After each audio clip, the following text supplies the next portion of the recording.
Gálatas 4, verso 22 ao 29. Todos podemos ler? Amém. Diz assim a palavra do Senhor.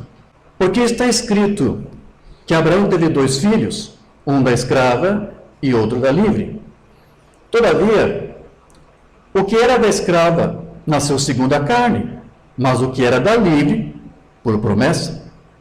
O que se entende por alegoria, porque essas são as 2 alianças, uma do Monte Sinai, tirando filhos para a servidão, que é Agar. Ora, esta Agar é Sinai, o monte da Arábia, que corresponde a Jerusalém, que agora existe, pois é escrava com seus filhos, mas a Jerusalém que é de cima é livre, a qual é a mãe de todos nós. Porque está escrito: alegra-te, estéril, que não dás à luz, esforça-te e clama, tu que não estás de parto, porque os filhos da solitária são mais do que os da que tem marido. Mas nós, irmãos, somos filhos da promessa, como Isaque. Mas como então? Aquele que era gerado segundo a carne perseguia o que era segundo o Espírito, assim é também agora. Ou seja, em tipo aqui, em alegoria, os filhos do sistema do homem perseguem os filhos do sistema de Deus. É sobre isso que vamos tratar hoje. Amém? Curva a fonte, vamos falar com o Pai. Precioso Deus e querido Pai Celestial, te exaltamos por esse momento que estamos tendo, Senhor, e sabemos que Tu recebeu o louvor e a adoração dos Teus filhos aqui, que com alegria em seus corações entoaram para Ti. Agora, Senhor, precisamos que Tu nos guie em tudo que for dito e falado, e que Tu abras, Senhor, o nosso entendimento. Abra agora, Senhor, os nossos corações, inclinamos agora os nossos pensamentos, deixamos de lado agora os afazeres, os pensamentos, os deveres domésticos, do lar, o profissional, para nos ocupar agora neste momento com a Tua palavra, Pai. Que Tu venha falar com cada filho Teu aqui neste lugar, e que essa palavra possa de alguma forma, Senhor, revitalizá-los, energizá-los, transformá-los, se for necessário, mas que, Senhor, cada filho Teu aqui não volte para sua casa do mesmo jeito que entrou. Se entrou abençoado, que saia mais abençoado. Se entrou cheio do Espírito, que volte transbordando do Espírito. É o nosso desejo, Senhor. Ouça essa súplica que te fizemos, Senhor. Precisamos de Ti nesse momento. Crendo que Tu nos ajuda nisto, nós te pedimos e te agradecemos. No nome de Jesus Cristo. Amém. Sublime graça do Senhor, que infeliz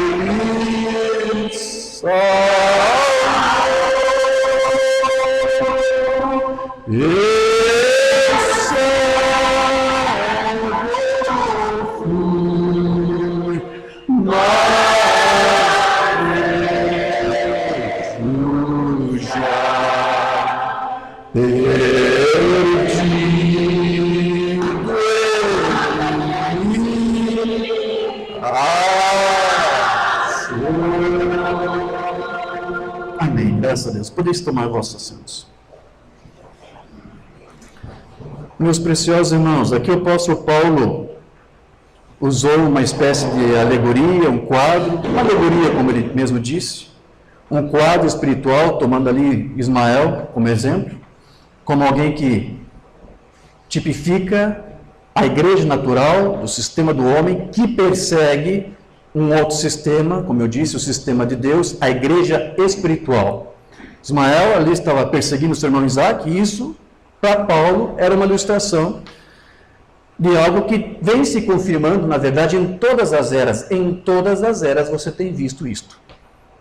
Ou seja, uma igreja natural perseguindo a igreja espiritual. Foi assim no passado e é assim até os dias de hoje. E isso continua acontecendo. A igreja natural tem perseguido a igreja de Deus. A igreja natural é assim como a Banda usava. A igreja natural, ela sempre tentou usurpar o lugar da verdadeira. Amém? Quem me conhece sabe que eu gosto de ler muitos sermões do Umbanda para respaldar cada coisa que eu digo. Eu me espanto quando vejo muitos ministros na mensagem que gostam de falar e não gostam de citar nenhuma escritura para provar o que dizem. Ou muito menos um sermão. Eu gosto de provar tudo o que eu falo. Por isso que eu tenho o costume de dizer que os nossos cultos são cultos de fitas, porque é o que a gente mais faz. A gente lê fita, a gente comenta a fita, e lê Bíblia e comenta a Bíblia. Então o que eu vou fazer muito aqui, que eu sempre faço, é ler aqui os sermões do Lambrana e comentarmos para ver, e eu quero que ao mesmo tempo que você me escute, examine tudo para ver se o que estou dizendo é verdade. Amém? Amém. Então o que eu vou ler aqui é o que está lá no livro das Eras, a partir da página 53. O Lambrana vai falar sobre isso, dessa rivalidade aqui entre essas duas vinhas, essas duas igrejas. Amém? O Lambrana diz aqui, há uma verdadeira igreja e há uma falsa igreja. Há uma verdadeira vinha e uma falsa vinha. Mas é claro que a falsa igreja, o corpo da falsa vinha, sempre procurará usurpar a posição da verdadeira igreja. Sempre. O corpo da verdadeira vinha. E sustentar que ela, e não os eleitos, são os verdadeiros e autênticos. A falsa procurará matar a verdadeira. Você acredita nisso? Sim. Se não for fisicamente, queridos, vai ser de outra forma, não é isso? Tentar matar a reputação, seja de um irmão, seja de você, seja do teu pastor. A falsa igreja vai fazer isto. A falsa procurará matar a verdadeira. Foi assim no livro de Atos. Em que momento? Você lembra quando os judeus do Sinédrio tentaram ali impedir os apóstolos de pregar? É disso. Ele vai citar. Depois também foi assim exposto nas 7 eras da igreja. Sim, ao longo das eras da igreja você vai ver que houve uma perseguição. Principalmente na era de Tiatira. Aí depois ele vai dizer, e é assim que está declarado nas várias epístolas. Paulo chegou a mencionar de falsos irmãos, depois que ele saía das suas congregações, falsos irmãos, e até lá onde Paulo esteve para tentar desfazer toda a obra que Paulo fez. Então sempre houve uma rivalidade. Sempre quando há um servo de Deus, um ministro de Deus para trazer uma mensagem, sempre. Pode estar certo disso. Vai tentar, alguém vai se levantar para tentar desfazer tudo o que está sendo feito. Ele vai dizer mais aqui, é assim que foi, é assim que é agora, é assim que será, não pode mudar. Sempre foi assim desse jeito. E você sabe, o que mais deixa um pouco, como é que eu vou dizer aqui? Triste, sim. É saber que essa oposição aqui não vai partir lá de um grupo de pais de santos contra o tabernáculo, catolicismo, nada disso. Essa oposição vai surgir justamente de pessoas que vão reclamar, alegar, crer como você. Sempre foi assim em todas as eras. Sempre foi assim. Então, o que Paulo aqui fez, como alegoria, como ele disse, foi mostrar que, através dessas suas palavras, sim, que alguém da igreja natural, ela pode até perseguir o nascido do Espírito. Mas alguém que pertence à eleição não vai sair em perseguição de ninguém. A falsa vinha vai em perseguição à verdadeira. Mas a verdadeira vinha não persegue ninguém, seja ele verdadeiro ou falso. Eleito, vocês não viram isso? Não vamos dizer isso? Eleito não persegue outro eleito. Mas eu vou dizer para você, nem o falso eleito, nem o não eleito, o eleito persegue. A igreja não persegue ninguém. Mas ela sim é a perseguida. Então, você tem visto em algum momento nas Escrituras, por exemplo, dizendo que Abel perseguiu Caim?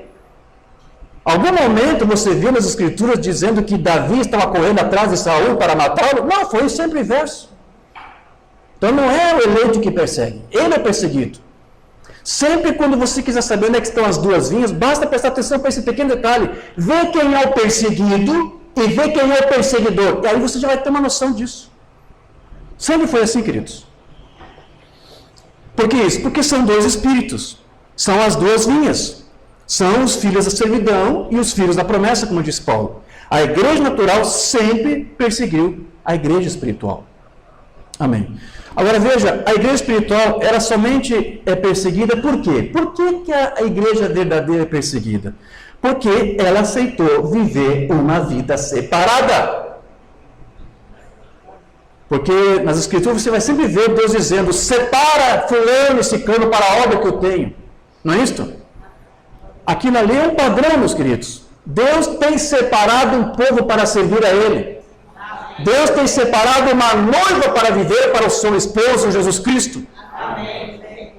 E o irmão Bana também disse que a igreja eleita, ela é chamada justamente para sair fora do mundo, porque a palavra igreja, você sabe, significa chamados para fora, tirados para fora. Para quê? Para ser separado.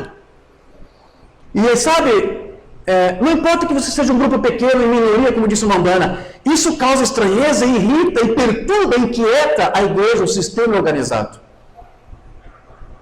Porque, pelo simples fato de você ter aceitado viver uma separação, viver uma vida separada, isso já os incomoda. Você não precisa fazer nada, só viver uma vida separada, isso já incomoda a falsa vinha. E você vê que o próprio apóstolo Paulo, ele disse que ele fazia isso também. Ele viveu uma vida separada porque Deus exigiu isso. Eu quero ler isso. Tem uma escritura aqui. Romanos 1, verso 1. Paulo, servo de Jesus Cristo, chamado para apóstolo, separado para o evangelho de Deus. Isso é só para Paulo? Não. Para mim, para você, todos nós aqui, estamos separados para o evangelho de Deus. E também separados do evangelho. Não foi um homem que separou você, não foi você que tomou essa decisão, é o evangelho. Deus mesmo tem separado a sua igreja. É Ele que tem feito isso.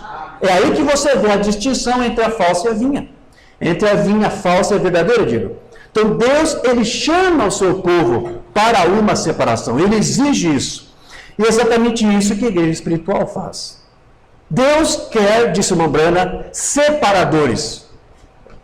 Mas os filhos de Samuel, os filhos da servidão, eles querem misturadores.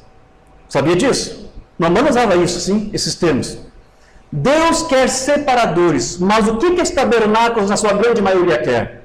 Misturadores. Alguém que mistura alguma coisinha aqui com outra coisinha ali, que comprometa uma coisa aqui e outra ali, que abre a mão de uma pequena coisa aqui e outra ali. E embora pareça pequeno, lá no frigir dos ovos você vai ver que o estrago é enorme. E Deus não aceita isso, porque isso não é o Evangelho. Mamãe disse isso na sua mensagem, a fé vem pelo ouvir, de 54. A voz de Deus falou com ele e disse, Abraão, separa-te do teu povo. Não é estranho que Deus nos faz separar-nos? É Deus que nos faz separar.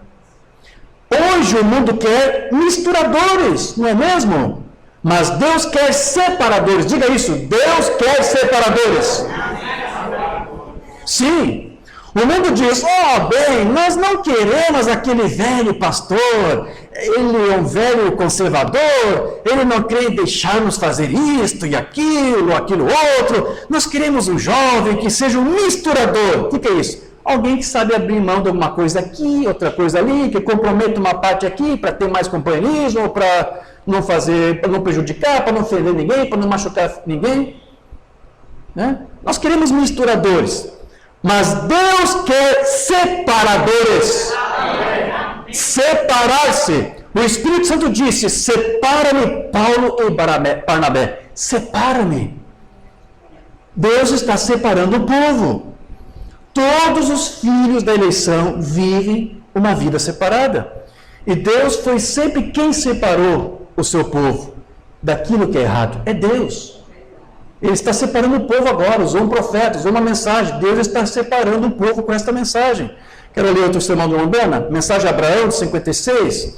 Quando Deus chamou Abraão, sendo ele de 75 anos de idade, ele disse, separa-te da tua parentela. É estranho como podemos mudar isso hoje. Deus chama para uma total separação das coisas do mundo. Sair do meio deles, diz a Bíblia. E apartai-vos do Senhor, e eu vos receberei. Então a promessa para quem separa, sim, a promessa. O que eu ganho, irmão João, me separar? Deus disse, eu te receberei. Amém. Mas o que quer dizer isso? Eu vou ouvir tuas orações. Eu vou estar contigo quando se levantarem contra você. Eu serei teu advogado. Amém. Eu abençoarei o teu lar, a tua casa. Separa-te e eu vou tomar conta do resto. Eu vou fazer isto. Amém. Põe a Deus em prova nessa questão. Separa-se. Viva uma vida separada, não se comprometa, não flerte com os outros tabernáculos da mensagem, que não entenderam nada dessa mensagem. Viva uma vida separada, faça o que o pastor Teixeira aqui ensinou vocês a fazer, e veja como Deus te recompensará. Separa-te. Não um misturador, um separador. O Espírito Santo disse: separa-me Paulo e Barnabé para a obra. Vê? Uma separação. Deus separa o seu povo, o certo do errado.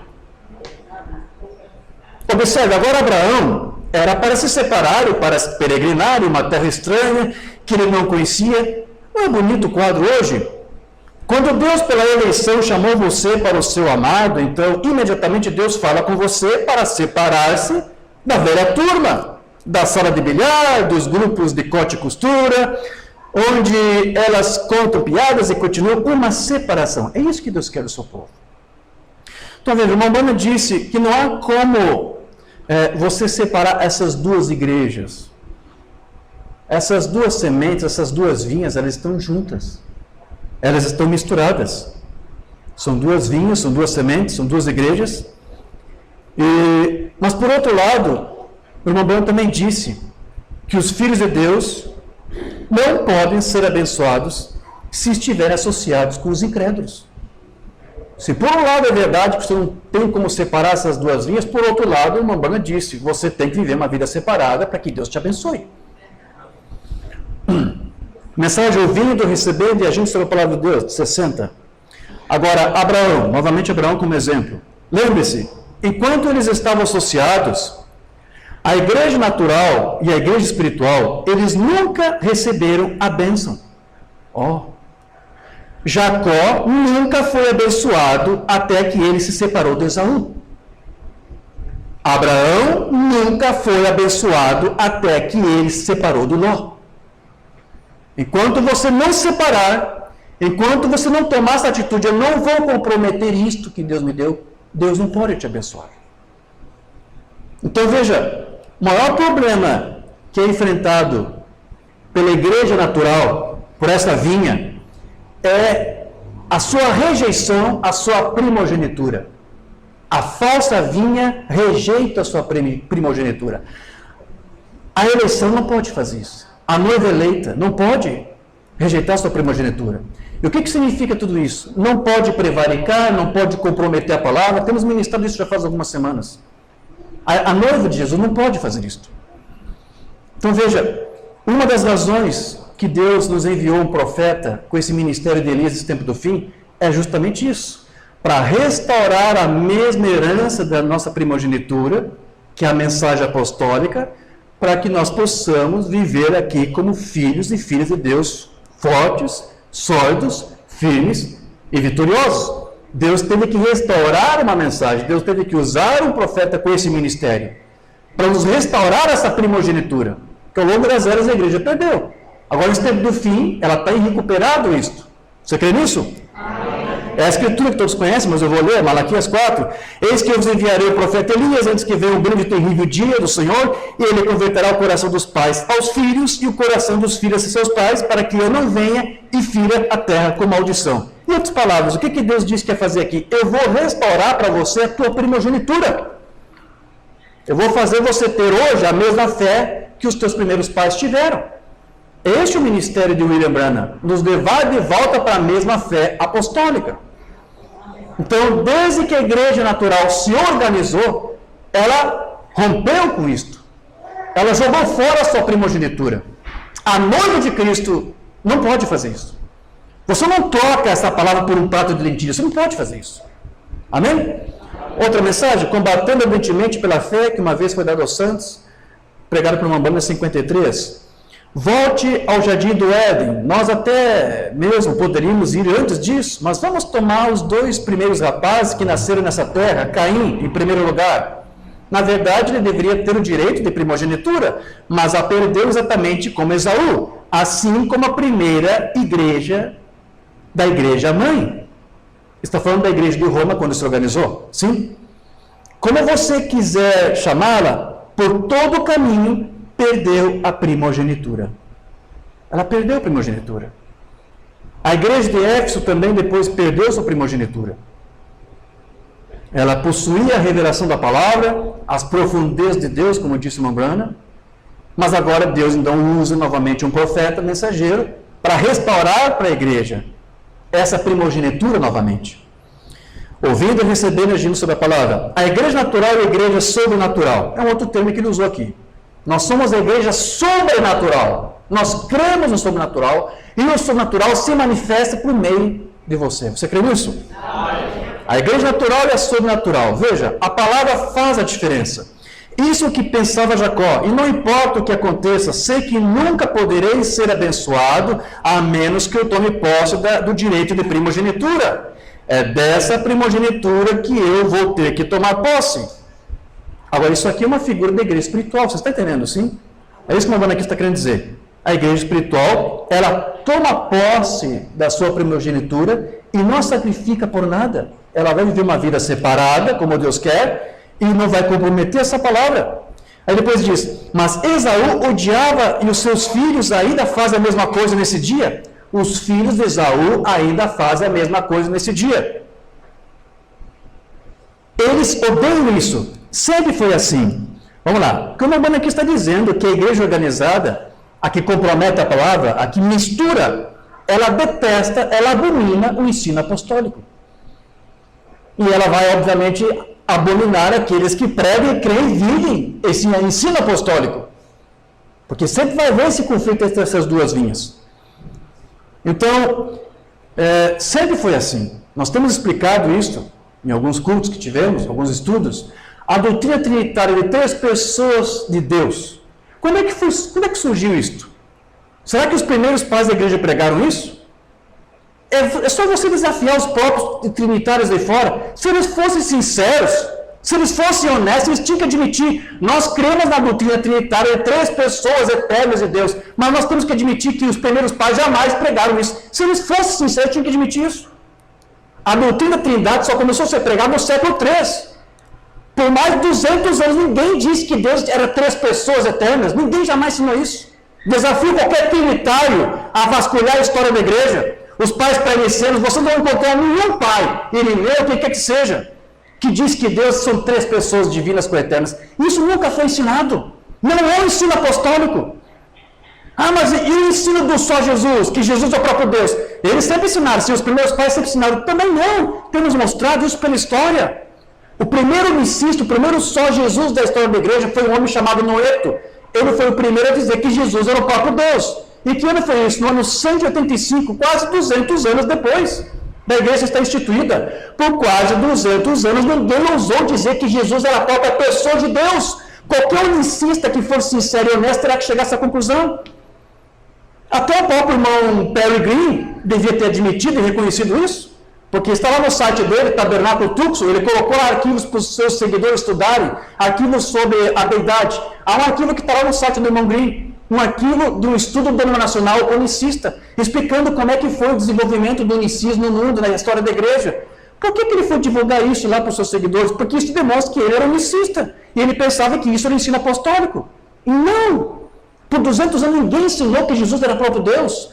Os primeiros pais sempre ensinaram que Deus era o único Deus verdadeiro e que esse único Deus verdadeiro tinha um filho, que não era esse único Deus, nem uma segunda pessoa desse Deus, era simplesmente o filho unigênito de Deus, por meio de quem Deus se revelou, se manifestou. Se esse povo fosse sincero e honesto, eles tinham que admitir, olha, realmente, nós estamos crendo em uma doutrina que os primeiros pais não ensinaram. Então, a falsa vinha abomina o ensino apostólico. Ah, irmão Jorge, o senhor está deixando de fora a doutrina dualista de 2 deuses. Por que você está deixando de fora? Não estou deixando de fora. A doutrina dualista surgiu depois dessas duas. Primeiro foi a doutrina unicista, depois surgiu os trinitários para combater os unicistas, e depois surgiu os dualistas para combater os outros 2. Os dualistas foram os últimos que surgiram, mas tudo na mesma era, a era de Esmirna. Já explicamos isso. É só você procurar aí no site, no canal do YouTube lá, a Sinagoga de Satanás, onde explicamos isso. A doutrina dualista é tão falsa quanto as outras, que tentam fazer de Jesus um pequeno Deus, um Deus menor, que Deus havia criado. Jesus, para os dualistas, para os arminianistas, era um Deus criado, um pequeno Deus criado. Isso também nunca foi ensinado pelos primeiros pais. Eles nunca disseram que Jesus era a primeira criação perfeita de Deus. Ele foi o filho gerado por Deus, mas não era a primeira criatura como eles ensinaram. Essa doutrina dos dualistas, ela tem um nome, se chama arminianismo, em homenagem a um dos primeiros a pregar isso, que foi um homem chamado, desculpe, estou confundindo, arianismo, às vezes parecido o termo, né? Arianismo. Arminianismo é quem prega que não existe predestinação, você tem livre-arbítrio, se você quer ou não ser salvo, você pode ir para o inferno se você quiser. Arminianismo ensina isso. É o arianismo. Arianismo ensina o dualismo, em homenagem a Ário. Só que o que poucos sabem é que, na verdade, Ário não foi quem criou essa doutrina. Quem criou essa doutrina de que Jesus era uma outra pessoa de Deus, um Deus menor, um filho criado, quem criou essa doutrina herética foi um homem chamado Luciano. Mas então por que a doutrina não leva o nome dele, como Lucianismo, por exemplo? O que acontece, e isso eu vou ter que dizer para a vergonha das Testemunhas de Jeová, porque eles não querem admitir isso, mas essa é a verdade. Porque as Testemunhas de Jeová são hoje os dualistas, os arianistas. Luciano, que foi quem criou essa doutrina, depois de um tempo ele se arrependeu dela. Luciano disse, onde eu estava com a minha cabeça quando eu fui criar essa coisa louca de que Jesus é o filho criado, um Deus menor? Não existe uma loucura na minha cabeça. Luciano abandonou a própria loucura que ele inventou. Mas ele tinha Ário como seu discípulo, e Ário disse, não faça isso, Luciano, está muito boa essa comida, Cocorococó, estou gostando dessa quirera, tá bom, vou continuar comendo. Se eu quer largar essa quirera, não, eu vou continuar comendo. Então, nada mais justo que hoje a cultura leva o seu nome, arianismo, porque o seu papai, Luciano, abandonou, disse, larga de mão essa loucura da minha cabeça. Foi assim que surgiu a doutrina dos dualistas, dos Testemunhos de Jeová. E porque ele renunciou, porque Luciano renunciou, hoje ele é o santo da Igreja Católica, canonizado pela Igreja Romana. Olha que grande paradoxo tudo isso. Então veja, tudo isso é para fazer um resumo para você. As igrejas, essas vinhas aí, que vão para o trinitarianismo, ou para o arianismo, ou para o dualismo, essas doutrinas são falsas. Mabana disse, eles podem ser pessoas sinceras, podem ser pessoas genuínas, honestas, e por causa disso merece toda a nossa consideração, nosso amor, nosso respeito, mas ele disse, suas doutrinas são falsas. Porque isso faz com que você produza um ministério, uma igreja misturada. Deus disse que te chamou para ter uma separação, para fazer uma separação. Separação, Deus quer te separar do unicismo. Deus quer te separar da trindade, Deus quer te separar da dualidade. Deus quer te levar para a doutrina apostólica. Amém. Então, como a irmã vai dizer na sua mensagem, muda Deus seu parecer? Assim, agora, para delinear isso, nós sabemos que Balaão era um profeta, e Balaque era o rei de Moabe na época, e eles não eram infiéis, e em Moabe, eles serviam ao mesmo Deus que Israel servia, porque Moabe, a nação foi fundada pelo filho de Ló, com sua filha, e portanto eles serviam ao mesmo Deus. Se você notar seus sacrifícios, tudo mais era exatamente a mesma coisa. O que o profeta aqui está dizendo? Que a vida natural e espiritual são muito parecidos. São muito parecidos. Em unção, em zelo, em amor, em abnegação, em fervorosidade. Tudo que você faz, tudo que a vinha verdadeira faz, a outra sabe fazer a mesma coisa. Talvez até com mais ímpeto. Talvez até com mais voracidade. São muito parecidos. E agora, se fundamentalismo e tudo é tudo que Deus requer, então Moabe era simplesmente tão fundamental em suas ofertas como era Israel. Mas nós nos encontramos agora, Israel está seguindo a linha da palavra de Deus, para uma terra que lhes tinha sido prometida. E eles se aproximam. Aqui seria um tipo do natural e do espiritual se encontrando. E quando o natural e o espiritual se encontram, há sempre uma colisão. Sempre quando o natural se encontra com a igreja espiritual, há um confronto, há uma colisão. Sempre, querido, sempre vai ver isso. Não foi mais de um irmão ou dois que já chegaram a dizer para mim, irmão Diógenes, eu quero congregar aqui, eu não tenho tabernáculo que prega a doutrina aqui na minha cidade, eu vou congregar aqui com os unicistas aqui da mensagem aqui na minha cidade. Eu sempre digo, olha, tudo bem, mas você vai ter lutas, você vai ter problema. Porque o profeta disse isso aqui é mensagem. Você crê que isso aqui é mensagem ou não crê? O profeta diz que há confrontos, sempre haverá confrontos. Sempre. Eu disse, olha, tudo bem, você pode, mas você vai ter problemas. Porque para você ficar lá, para que não haja confrontos, você vai ter que ficar em silêncio, ninguém vai poder saber que você crê na doutrina apostólica, ainda que você seja um só diante de todo o restante contrário. É o que eu tenho dito aqui. Isso provoca a ira, isso provoca ciúmes. Uma banda disse isso. Você vai ter problemas. 2 irmãos chegaram a me dizer isso. E eles tiveram problemas. O ministro começou a fazer mensagens para contrariar, dar indireta de púlpito. Você não vai ter paz. Sempre vai haver esse confronto aqui. Sempre vai haver isto. Porque elas colidem frontalmente uma contra o outro. Agora veja, não é a igreja espiritual que fica indignada e que tenta confrontar. Eu já expliquei isso, não é? É a natural que persegue e confronta a espiritual. Não é o contrário. O espiritual, o eleito, não vai em busca de perseguir quem quer que seja ele eleito ou não eleito. O eleito não persegue ninguém, mas ele é perseguido. Israel aqui seria, eu quero representá-lo como uma igreja espiritual. E Moabe é a igreja natural, apenas a igreja, o que nós chamamos de igreja natural. E todos nós temos certeza de que há uma igreja e de que há uma noiva saindo dessa igreja. Aham. Sim, são boas pessoas, tanto é que dentre eles tem que ter eleitos. A prova disso é que você está aqui. A maioria de vocês, eu creio que assim como eu, também saiu de uma denominação, eu vim de uma denominação pentecostal lá da Quadrangular. Levou um tempo, mas a mensagem chegou lá e me tirou de lá. Se você veio de uma denominação, é porque Deus fez a mesma coisa com você. É o que o profeta disse. A noiva sai da igreja organizada. Para que isso? Para viver uma vida separada. Chega de mistura. Quando eu comecei a estudar a mensagem na denominação, eu comecei a entender a Bíblia.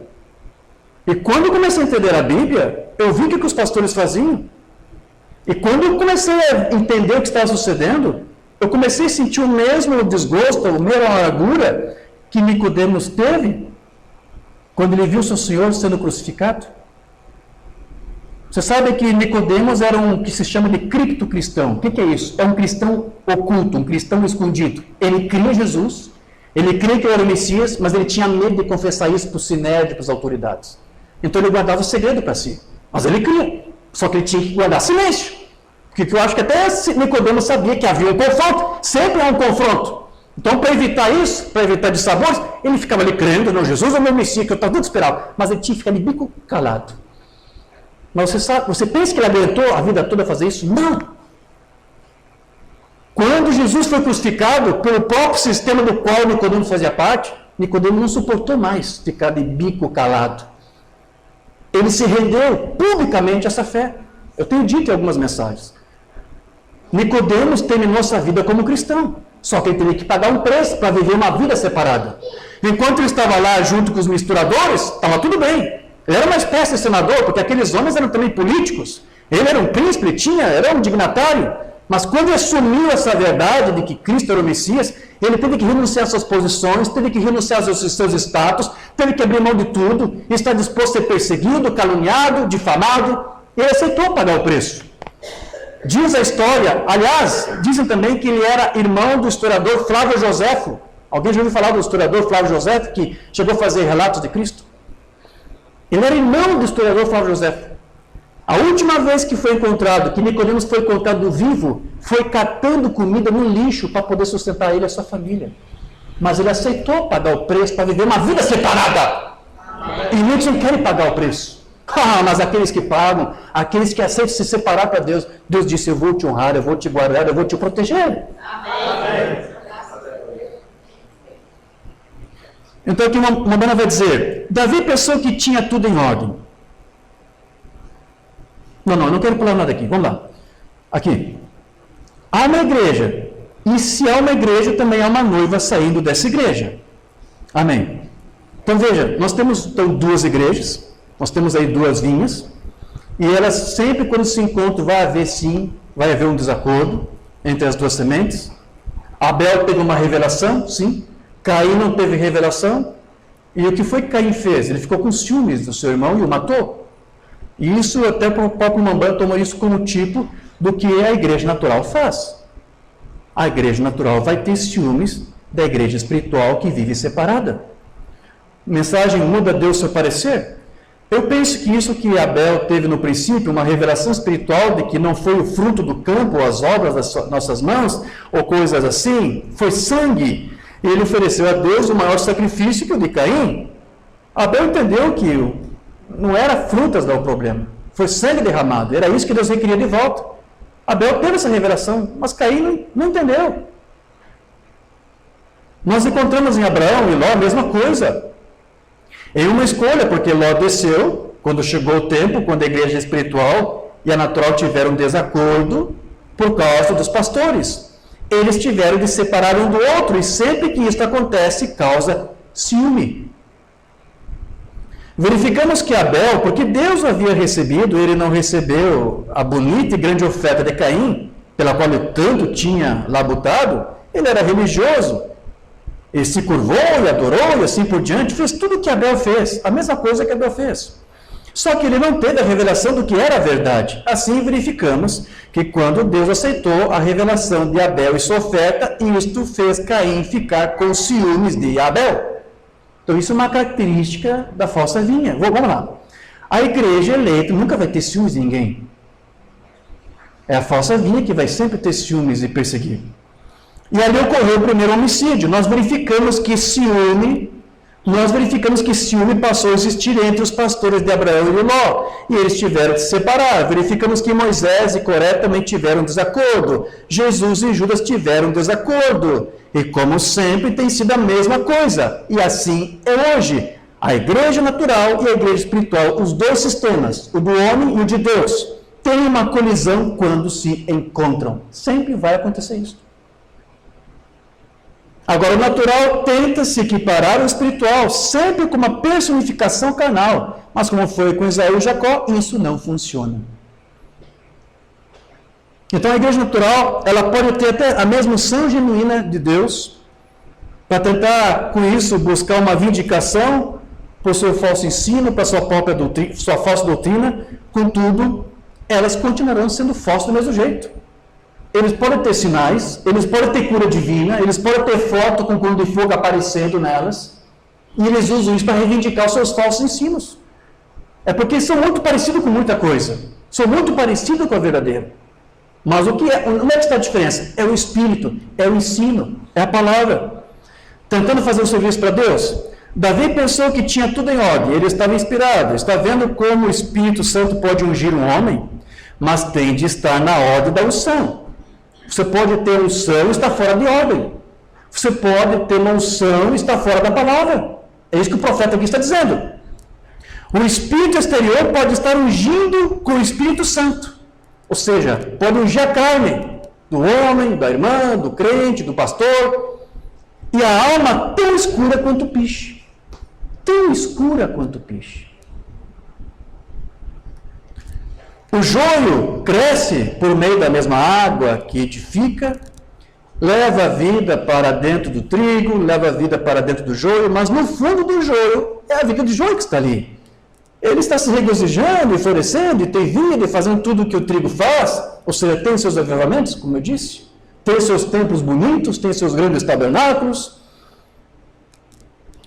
mas a alma dele é joio, está vendo? Falsos mestres podem surgir, ensinando todo tipo de trinitarianismo e tudo mais, ou seja, todo tipo de doutrina errada, e ser ungidos com o Espírito Santo. Seu ensino pode ser errado, pode estar pervertido, pode ser um ensino misturado, mas a unção que está sobre eles pode ser unção genuína, e vai ter cura divina ali, vai ter dons, vai ter línguas, vai ter profecia, vai ter interpretação. Mas, aqui o Mamãe vai dizer, são ungidos com o Espírito e podem realizar tantos milagres quanto pode a verdadeira igreja. Eles ensinam todo tipo de teranismo e tudo mais, e ser ungidos com o Espírito Santo e realizar tantos milagres quanto pode a igreja verdadeira. Mas pela palavra aqui, isso é o que faz o que aconteça. Está vendo o que eu quero dizer? Ou seja, a palavra é que faz a diferença.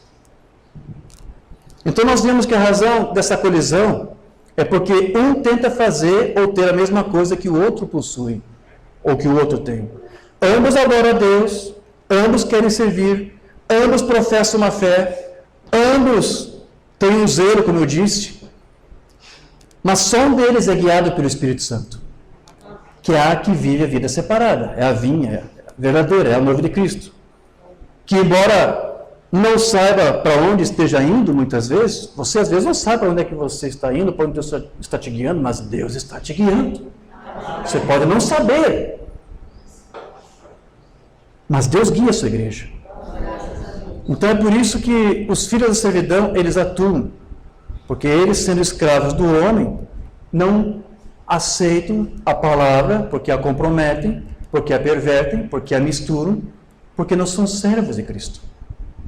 Quero ler outra mensagem aqui. Muda Deus seu parecer? E eles se chocam aqui, e notamos que quando se chocaram aqui, isto aconteceu sobre algo de que eu gostaria de falar por um momento, tão logo se chocaram, e um viu o que o outro estava fazendo, houve uma grande personificação um do outro. E aí é onde encontramos hoje que nós realmente temos personificações demais.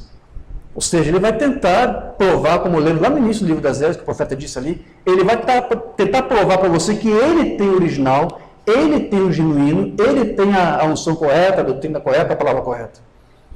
E você, o eleito, é que não tem.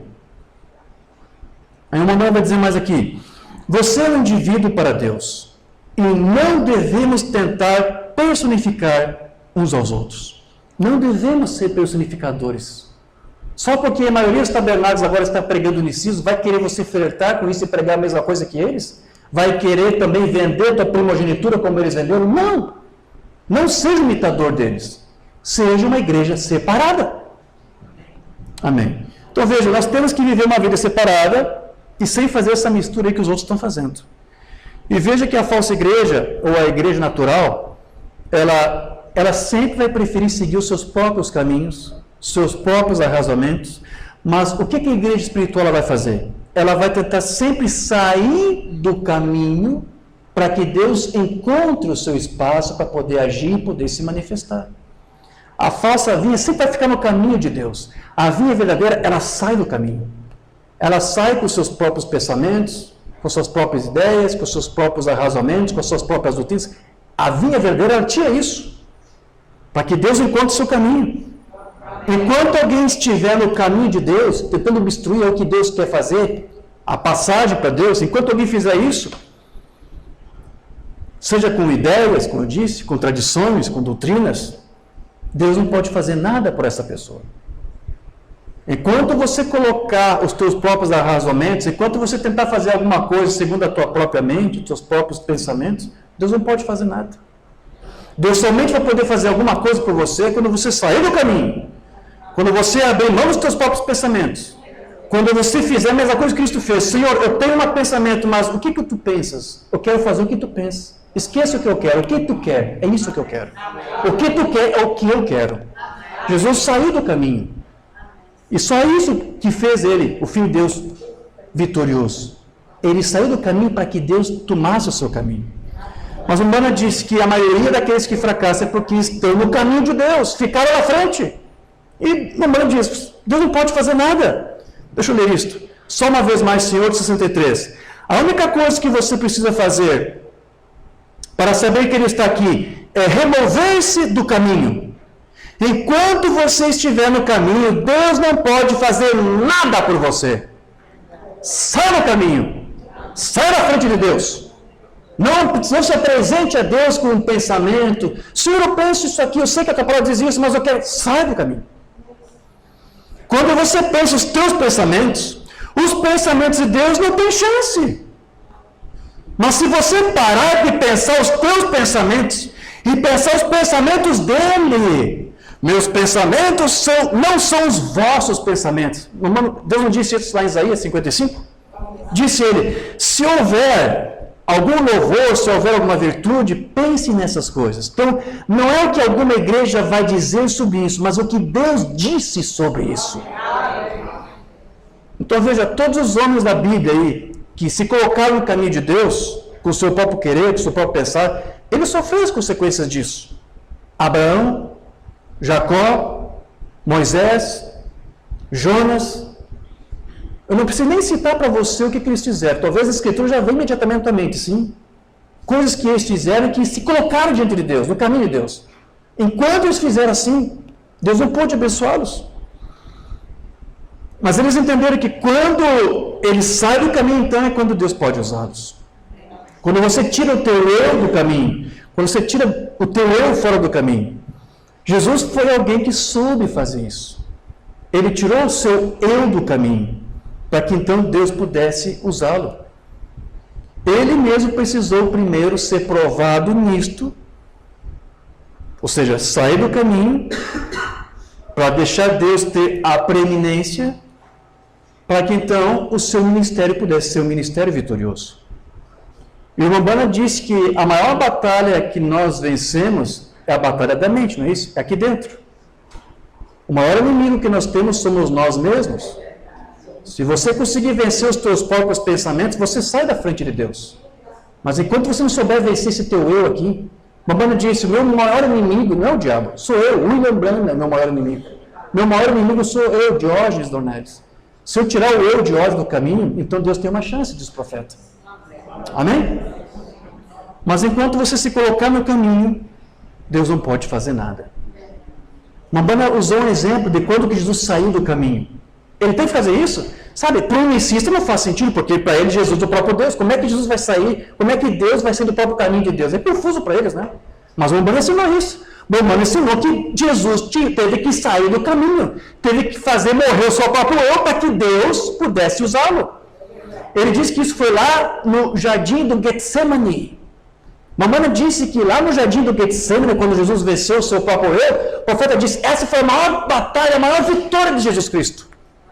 O que aconteceu lá na cruz foi uma consequência daquela primeira vitória que ele teve do seu próprio eu.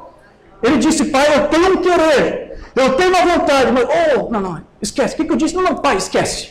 Qual é o teu querer? É o teu querer que eu quero. O profeta diz que quando Jesus fez isso, ele soube render a si mesmo para Deus. Ele saiu do caminho, então Deus teve uma chance para fazer dele o seu Filho unigênito vitorioso. Amém. E fazer com que todos nós vencêssemos juntos com ele, lá naquela cruz.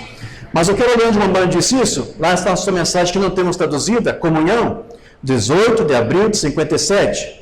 Agora, se Deus não poupou o seu próprio Filho do teste cruel, então ele não poupará você ou eu do teste cruel. Por que Deus nos imputa testes cruéis, irmão Jorge? Porque essa é a única maneira de você ser treinado.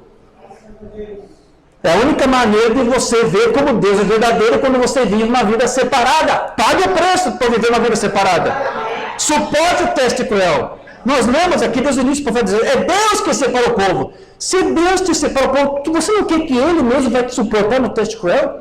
Ainda que Ele mesmo te aplique o teste, Ele mesmo te dará o livramento. Glória a Deus.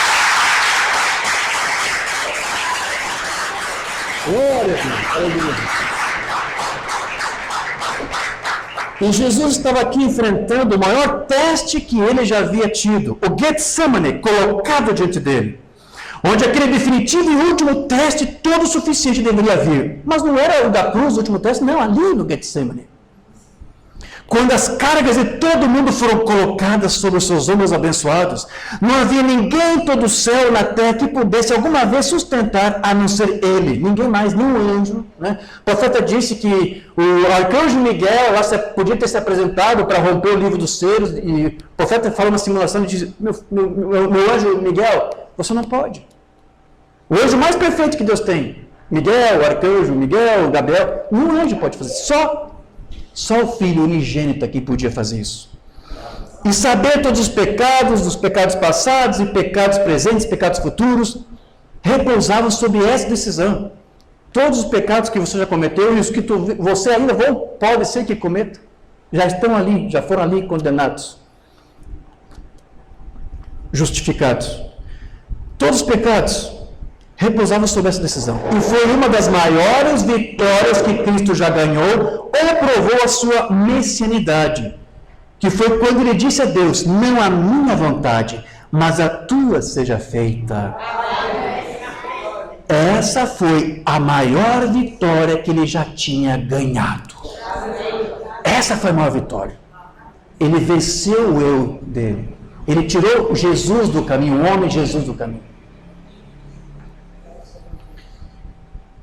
Todos os demônios de tormento estavam ao redor para tentar lhe provar que quando nós acertamos com Deus, quando nossos corações se tornam puros e o Espírito Santo tem assumido o seu lugar em nosso coração, essa é a coisa mais gloriosa de ter testes. A Bíblia nos diz que os nossos testes e provações são mais preciosos para nós do que a prata e o ouro do mundo, então devemos ser gratos. Sim. Você sabe, eu sempre tenho dito isso, você nunca mais é o mesmo depois de um teste, de uma prova, como o profeta disse. Você nunca mais é o mesmo. Por que Deus aplica testes cruéis? Porque Ele quer que você cresça, Deus quer que você progrida, Deus quer que você avance. É o meio dele treinar você. Mas o fato é que você nunca será o mesmo.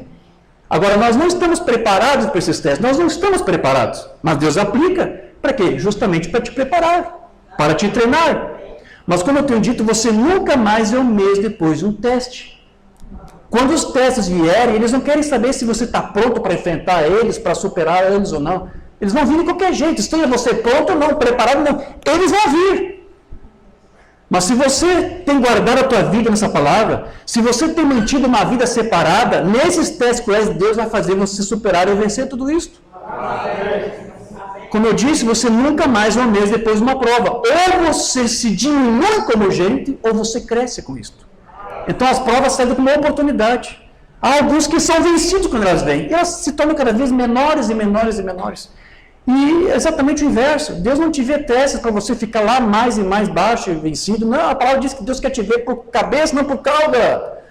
Os testes são para você te fazer um filho melhor, mais robusto, mais forte. É para isso que servem os testes. É para fazer você ser mais sólido, mais firme em suas convicções. Amém. Então veja, Jesus ele venceu a si mesmo, porque ele tinha uma vida rendida ao Pai, saindo do caminho para fazer não a sua própria vontade, mas a vontade de Deus. Jesus deixou que os seus pensamentos fossem os de seu Pai. E é assim que a igreja espiritual faz para vencer. Ela sai da frente e deixa Deus assumir o lugar, deixa Deus tomar conta das suas mentes e dos seus próprios pensamentos. É isso que a noiva de Cristo faz. Amém? Quero ler uma mensagem do profeta falar disso. Chuva temporou e serôdia. Jesus era o Filho de Deus. Quem crê nisso, que Jesus é o Filho de Deus? Amém, nós cremos. Como estamos falando hoje, ele era o Filho de Deus, tanto quanto ele era um homem. Sim, ele era um homem, mas era o Filho de Deus. Amanhã vamos tratar um pouquinho sobre isso na Escola Bíblica Dominical. Vamos falar sobre o Deus-Homem. O ensino de uma banda. Jesus era um Deus-Homem. Ele era Deus, porque Deus estava nele, mas ele era um homem. Não era o segundo Deus. Amanhã vamos falar sobre isso. Então, ele era o Filho de Deus, tanto que ele era um homem, aos 30 anos. Não temos nenhum registro dele fazendo qualquer coisa até que ele tivesse 30 anos de idade. Por que isso? Porque ele não era o Deus-Homem, ele era apenas homem. Mas quando Deus entrou no Filho, aí passou a ser Deus-Homem. Enquanto ele não era Deus homem, ele não fez nada. É isso que o Mambana aqui está dizendo. Não temos registro de um milagre que Cristo fez, de uma palavra que ele ensinou. Não temos. Porque ele disse, eu não tenho uma doutrina, a doutrina do meu Pai que me enviou. Quando levantares o Filho do Homem, sabereis quem eu sou e de que nada faço ou de que nada falo por mim mesmo, mas falo ou faço como o Pai me enviou.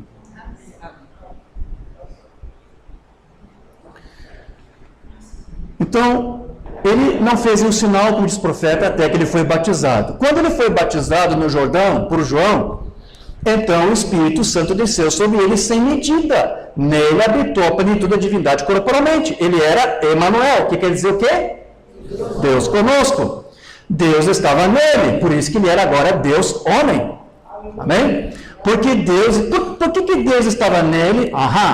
Porque, veja, o importante você saber disso é para você saber como é que Deus pode estar em você. Você vai ter que fazer a mesma coisa que Cristo fez. Ele foi o nosso exemplo, ele foi o nosso modelo. A palavra diz, Paulo diz que Deus nos chamou para sermos como o nosso irmão mais velho, para ele ser como primogênito entre muitos irmãos. Então aqui ele diz, por que Deus estava nele? Porque ele não havia nascido em pecado e porque ele tinha uma maneira de render-se a si mesmo a Deus. Ele não era Deus. Senão como é que ele poderia render a si mesmo? Ele se rendeu para Deus. Jesus soube... O que o Mambana aqui está querendo dizer com isso? Jesus soube morrer para si mesmo. E para o unicista isso não faz sentido nenhum. Mas Jesus fez isso, Mambana diz, Jesus fez isso. Jesus, o Filho de Deus, soube morrer para si mesmo, para os seus próprios pensamentos. Nós acabamos de ver, essa foi a maior vitória que ele teve, não foi? Ele soube morrer para si mesmo, para que Deus pudesse viver nele. Se o Filho não pudesse dar isso como exemplo, como é que eu e você poderíamos fazer isso? A igreja hoje só pode viver uma vida separada porque o Cristo viveu uma vida separada. Nós somente podemos nos render a Deus para que Deus vive em nós, porque o Filho primogênito nos deu exemplo, ele morreu para si mesmo e se rendeu a si mesmo para Deus, para que Deus vivesse nele. Se ele não pudesse fazer isso, como que nós faríamos? Mas ele fez. Você também pode fazer. Nele habitou tudo de Deus. Agora você e eu poderíamos ter mais de Deus do que temos se apenas nos rendêssemos a nós mesmos, a Ele, tanto quanto pudéssemos, o tanto quanto Bill Branham, ou seja, o tanto quanto eu possa sair do caminho, Deus entrará nele. Mas enquanto William Branham está lá dentro, então Deus não tem maneira de entrar. É o mesmo com você. É hora de sairmos do caminho e não olharmos as coisas como nós queremos olhar. Não fazemos da maneira como nós pensamos, mas deixando que Ele faça os nossos pensamentos. Deixe-o fazer o nosso olhar, ouvindo o Espírito Santo. Amém. Graças a Deus. Então veja, o Bíblia nos diz que muitas vezes nossas bênçãos elas são impedidas. E são impedidas por nós mesmos. Nós mesmos podemos impedir as bênçãos de Deus por nós. Pois se nos colocamos no caminho diante de Deus. Muitas vezes nós somos os responsáveis por interromper o fluxo das bênçãos de Deus sobre as nossas vidas. Nós ficamos no seu caminho. Mas basta você se entregar para Deus, se render para Deus como o seu filho fez, e deixar Deus agir e assumir o seu próprio caminho, da sua própria maneira, e o fluxo do Espírito vai fluir livremente, abundantemente. Amém? Mensagem expectativa de 54, não temos traduzida. Agora, há somente uma coisa que nos impedirá de sermos abençoados, então, que é nós mesmos. Nós mesmos é o que nos impede de nós nos abençoarmos, ou de sermos abençoados. Se simplesmente ficarmos no caminho de Deus, Ele não pode. Isso sufocou o fluxo, não é mesmo? Contorna a água para outro lugar. Então, vamos simplesmente sair do caminho e nos esvaziar e dizer, Senhor Jesus, apenas entre e assuma o controle. Então, veja o que acontece. Esvazie-se de si mesmo. Esvazie seus próprios pensamentos. E veja o que acontece, diz o irmão Branham. E então, simplesmente, nós teremos infinitamente mais do que poderíamos fazer ou pensar. Sim, Senhor. E Deus nos dará. Amém. Amém. Então, veja, já partimos do nosso encerramento dessa nossa pequena palestra. O que faz a igreja organizada ser uma falsa vinha, como disse o irmão Branham, é a sua doutrina, é claro. Sim. Porque ela sacrificou a palavra, comprometeu a palavra, e a sua fé é uma fé misturada. O irmão Branham usava o termo híbrida. Fé híbrida é isso, fé misturada. A palavra pode estar 99% correta, mas um fermentinho que acrescentou ali, 1%, né, já levera toda a massa, não é isso? A fé híbrida desse sistema do homem é assim.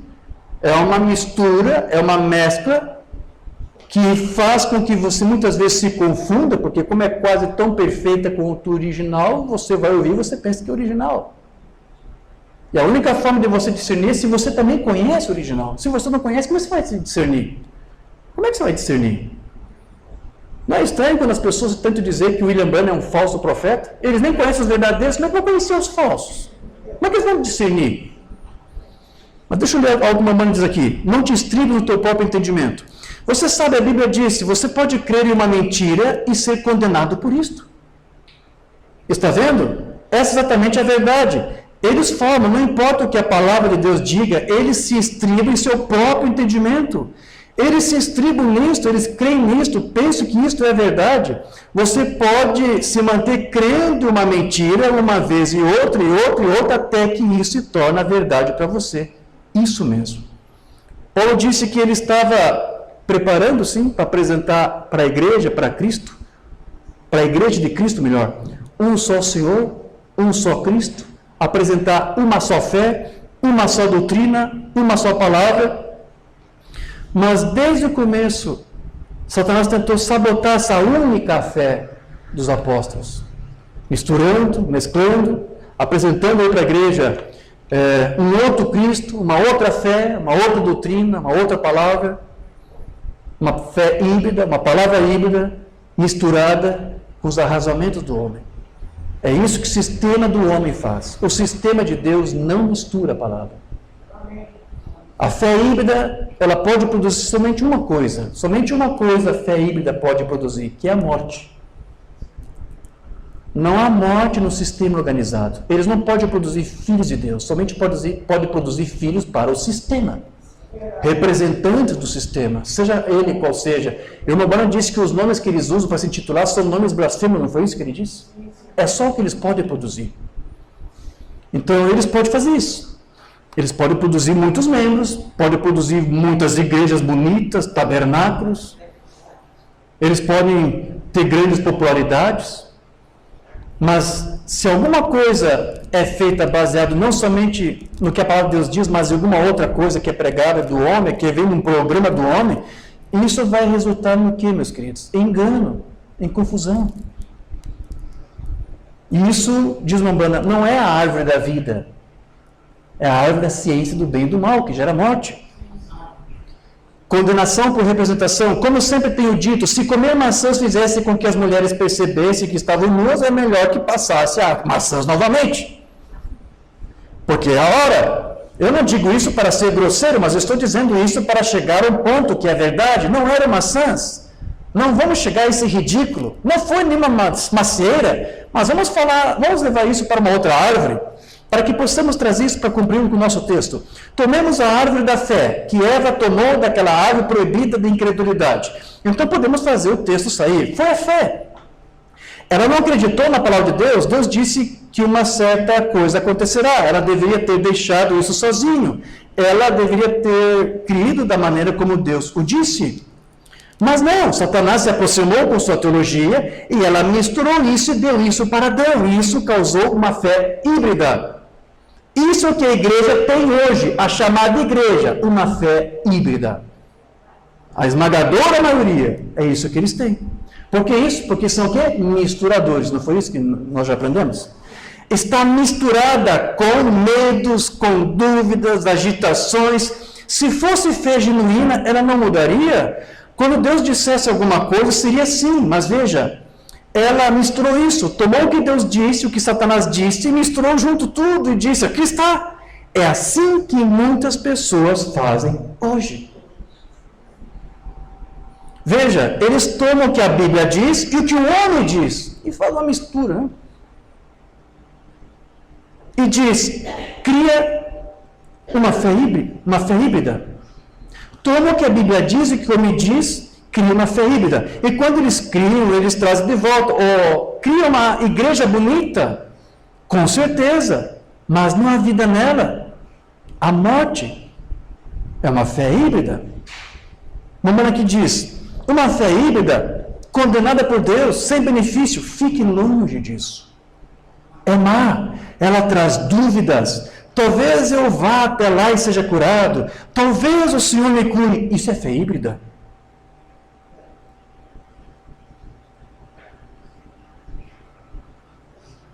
Ela não é boa. Essa é a fé da igreja. Nós queremos a fé de Deus. Ela traz dúvidas. Deus disse alguma coisa e isso é verdade, então fique com isso, amém? Eu queria que minhas palavras fossem escritas com uma caneta de ferro. Fique com o que Deus disse, porque é a verdade. Amém.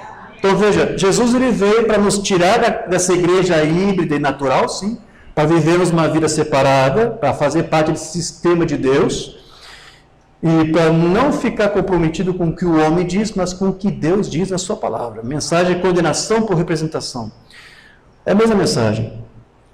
Deus, se as pessoas simplesmente pudessem ver isso, se eu pudesse simplesmente socar isso nas pessoas, Jesus morreu para que ele pudesse tirar as pessoas dessas coisas da igreja híbrida, para que ele pudesse afastar as suas mentes e a fé para longe do que o homem disse e de volta ao que Deus disse. Não há uma fé híbrida.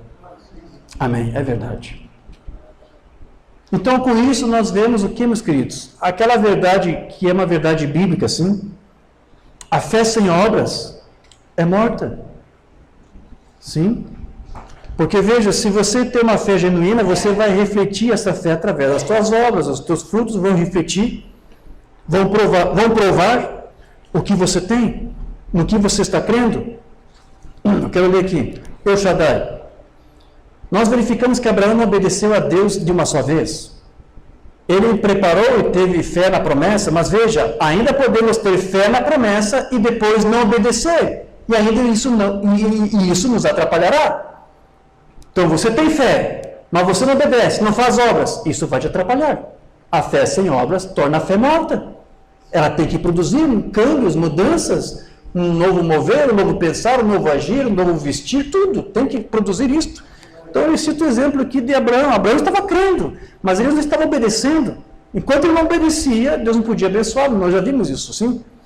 Então, ainda podemos ter fé na promessa e depois não obedecer, e ainda isso nos atrapalhará. Agora, você pode dizer, eu creio no Espírito Santo, creio que devo ser batizado com o Espírito Santo. Agora, não importa o quanto você crê, você tem que obedecer a essa comissão. Vê? Só a fé não irá funcionar, porque a fé sem obras é morta. Então, serão os nossos frutos que dirão se a nossa fé é boa ou não. Não é verdade? Se você tem uma fé correta aí, ela vai produzir em você bons frutos, boas obras. As obras que você faz darão testemunho do que você crê. Se o que você crê é falso ou verdadeiro, se é verdade ou se é mentira. Agora veja, o inverso disso também é verdadeiro. Como assim, irmão Diógenes? A fé sem obras também é morta. Desculpe, agora eu inverti. Nós lemos aqui, né? A fé sem obras é morta. O inverso disso é o quê? As obras sem fé também são mortas. Porque veja, não importa quantas obras, nós vimos agora há pouco, não vamos dizer, templos bonitos, sim, grandes tabernáculos, pode fazer muitas obras, mas qual é a fé que está ali? Qual é a doutrina que eles creem? Pode fazer muitas obras, mas se a fé que está sustentando essas obras não for a fé genuína, essas obras serão tão mortas quanto seria se a fé não seguisse as obras. Você está entendendo o que eu estou querendo dizer aqui? As obras, elas também são mortas se a fé que promove, o que produz essas obras, é uma fé falsa ou uma fé híbrida. Porque se bastasse fazer obras, então a igreja católica é a melhor, a igreja de mais fé fervorosa que existe, porque ela faz muitas obras, tem grandes colossais, grandes templos colossais, catedrais. São grandes obras, não são? Mas qual é a fé que move essas obras? É a fé católica. Então as obras são tão mortas quanto a sua fé. E infelizmente eu mesmo tenho que dizer para os tabernáculos. Tem muitos tabernáculos aí grandes. Muitas obras são feitas. Mas qual é a fé que está ali movendo aquilo? Qual é a doutrina que está impulsionando aquelas obras que estão fazendo? As obras delas são tão mortas quanto a fé que eles sustentam. A aliança de Abraão confirmada, qualquer coisa que esteja híbrida está poluída. E a religião que é híbrida desta Bíblia para organização, denominação ou credos de igreja é híbrida. Agora, veja, um híbrido produz uma arte mais bonita, um produto mais bonito. Sim. O sistema humano é mais bonito, é mais atraente que o sistema de Deus. O sistema de Deus é um povo minúsculo, é uma minoria. Mas aqui o mamãe está dizendo, não, o sistema do homem, a igreja, a vinha falsa, ela é bonita, ela é atraente, sim. Veja, eu não estou dizendo que todos os tabernáculos bonitos são falsos, tá bom? Só estou dizendo que o profeta disse que a falsa vinha é bonita por fora. A vinha verdadeira pode ser feia, pode ter um tabernáculo pequenininho, mas é verdadeira porque Deus está ali dentro dela. Amém. Amém. Então, para encerrar, lembra que o mamãe gostava de falar daquela alça de mira, da arma? Né? Algum irmão que já foi militar sabe disso, sim? Na arma você tem duas miras. Essa primeira aqui e a outra de lá. Aquela de lá da ponta se chama mira. Essa daqui se chama massa de mira ou alça de mira. Para você acertar o alvo, as duas miras têm que estar juntas, têm que estar alinhadas. Sim? Mamãe disse que nós temos que ter essas duas miras também alinhadas. A mira da frente qual que é? A Bíblia, a palavra. Nós temos dito isso há muito tempo. Volte para a Bíblia, volte para a palavra. Mas você também tem que ter essa alça de mira atrás, que é a mensagem, que é a palavra falada. Amém. Você tem que ter as duas alinhadas. Você tem que ter a palavra escrita lá, desse lado, e do outro lado a palavra falada, que é a mensagem. Que, como nós temos dito, é o que te traz luz para a Escritura. Amém. Você tem que ter as duas coisas alinhadas.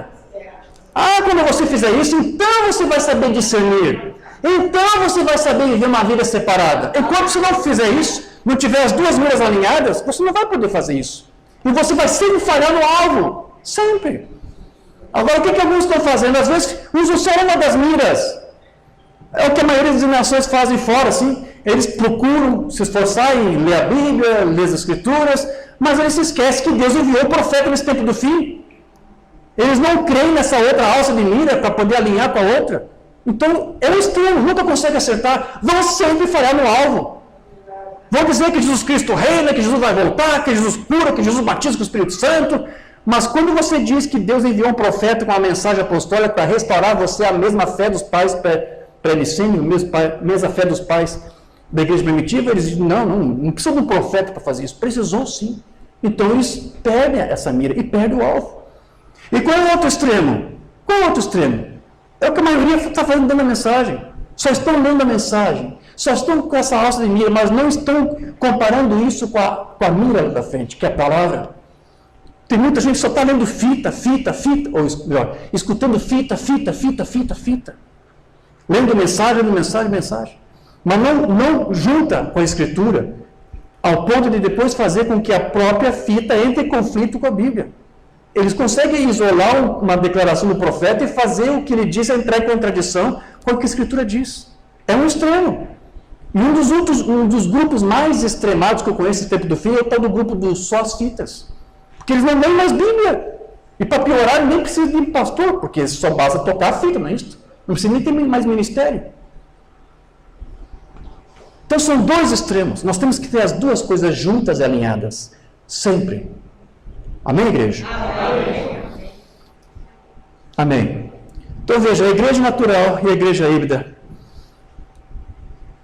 A igreja natural ou a igreja híbrida, ela está presa então a esse sistema dos homens, mas a igreja espiritual, ela está comprometida com esse sistema de Deus que ele está promovendo. Rambana disse que Deus tem sim um sistema, ele chegou até a chamar de sistema novo, um novo sistema, mas na verdade não é exatamente um novo sistema, porque é a mesma doutrina dos pais, é a mesma mensagem, queridos, é a mesma fé. O que Deus está fazendo agora, te trazer para um sistema que é novo comparado ao que está aí, mas na verdade não é novo, é o mesmo sistema dos primeiros pais. Deus está fazendo isso. Contagem regressiva, não temos traduzido esse, hein? É do dia 25 de novembro de 62. Deus tem um novo sistema. Se o homem tem o seu sistema, Deus também tem o seu, como eu disse no início. Deus tem um novo sistema. Não é o sistema antigo, ou seja, não é o sistema dos homens aí, que misturam tudo, que bagunçam tudo com a sua fé híbrida. Não. É um novo sistema. Ele está trazendo a sua igreja para cima. Eles estão ficando menores e menores o tempo todo.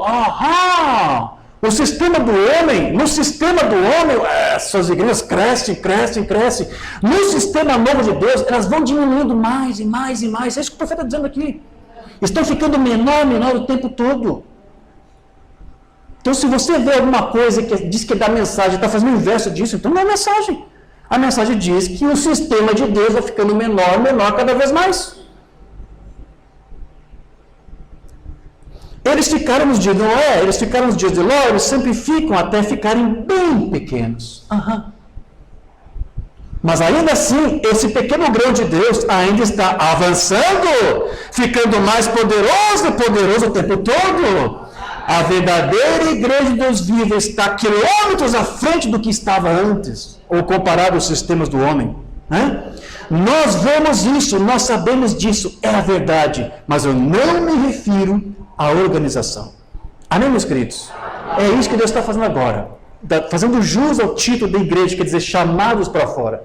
Deus está chamando um povo para se unir a esse sistema que Ele está formando. É um novo sistema dos profetas, mas como eu disse, é o mesmo sistema da igreja primitiva, para fazer você ter a mesma confissão que eles tiveram. Eu disse, a igreja natural abomina essa fé apostólica desse sistema de Deus. Mas se você é da semente eleita, você vai amar isso aqui. Você vai dar amém para essa palavra. Amém? Amém? Que Deus te abençoe e que Deus te guarde. No nome de Jesus Cristo. Amém. Enquanto eu reúno aqui a igreja uma palavra de oração, os irmãos preparam mais um hino, por favor, para nós entoarmos. Feche os olhos, vamos falar com o Pai. Precioso Deus, querido Pai Celestial, Te damos graças, Senhor, por tudo isso que ouvimos, o que o Teu profeta nos falou, nos instruiu. Como é maravilhoso tudo isso, saber que Tu tens separado um povo nesse sistema Teu, Senhor, um novo sistema, para confessar a Tua palavra íntima, genuína, limpa, pura, sem fermento, sem levedura. Obrigado, Senhor, por nos dar ainda a oportunidade de estarmos aqui para fazer isto. Porque sabemos que haverá um tempo em que isso nos será proibido, Senhor. Estamos vendo isso, um pequeno gesto, muito pobre, mas estamos vendo isso na forma de situações que é criada no mundo, ao ponto de autoridades impedir o teu povo de se reunir para te louvar, para te adorar. Isso é apenas um pequeno gesto, Senhor, de outras coisas que virão. Porque sabemos que haverá um tempo em que a tua igreja será tolhida e proibida de fazer isto. Mas enquanto nos é dada a tua liberdade para fazer isso, Senhor, aqui estaremos, para ouvir a tua palavra e confessar a tua palavra. Que tu venhas, Senhor, fundamentar mais e mais aqui os teus filhos que têm se firmado aqui nesta palavra.